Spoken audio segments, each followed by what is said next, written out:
after his bitter re-election defeat to Ronald Reagan, securing their release on the last day of his presidency. In the end, Jimmy Carter taught all of us how to live a life fulfilled with faith and service. He said, "I have one life to live. I feel like God wants me to do the best I can do with it, to let me live my life so that it will be meaningful." Well, Mr. President, you've more than achieved that goal.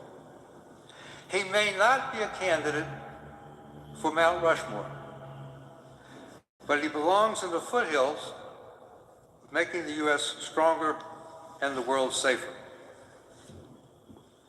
Jimmy Carter has earned his place in heaven, but just as he was free with sometimes unsolicited advice for his presidential successors, the Lord of all creation should be ready for Jimmy's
In my church, we sing a song that says, "From the moment that I wake up until I lay my head, I will sing of the goodness of God."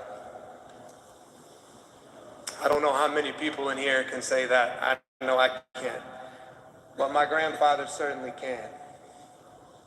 From the moment that he woke up until he laid his head, his life was a testament to the goodness of God. And I thank all of you for being here to celebrate this life. To the presidents and first ladies, it is a great honor to have you here. You know the human side of the American presidency like no others, and we appreciate you. To the vice presidents, other distinguished guests, and friends of all kinds, thank you for being here. To those of you who came from all across the world, thank you for being here to celebrate and pay tribute to my grandfather. I say grandfather, but we called him Papa, as many of you know. We called my grandmother Mom, so we spent our time talking about Mom and Papa. And mostly, speaking of the human side of the presidency, just letting people know that they were regular folks. Yes, they spent 4 years in the governor's mansion and 4 years at the White House, but the other 92 years they spent at home in Plains, Georgia. And one of the best ways to demonstrate that they were regular folks is to take them by that home. First of all, it looks like they might have built it themselves.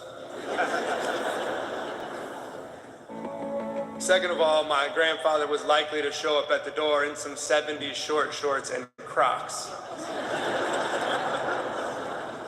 And then you'd walk in the house and it was like thousands of other grandparents' house all across the South. Fishing trophies on the walls. The refrigerator, of course, was papered with pictures of grandchildren and then great-grandchildren.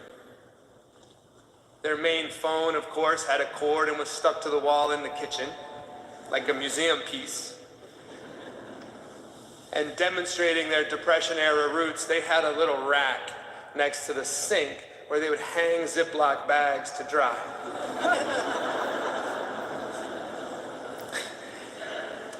And demonstrating that they changed with the times. Eventually he did get a cell phone, and one time he called me sort of early on in that process. And on my phone it said, "Papa, mobile." So I answered it, of course. I said, "Hey, Papa."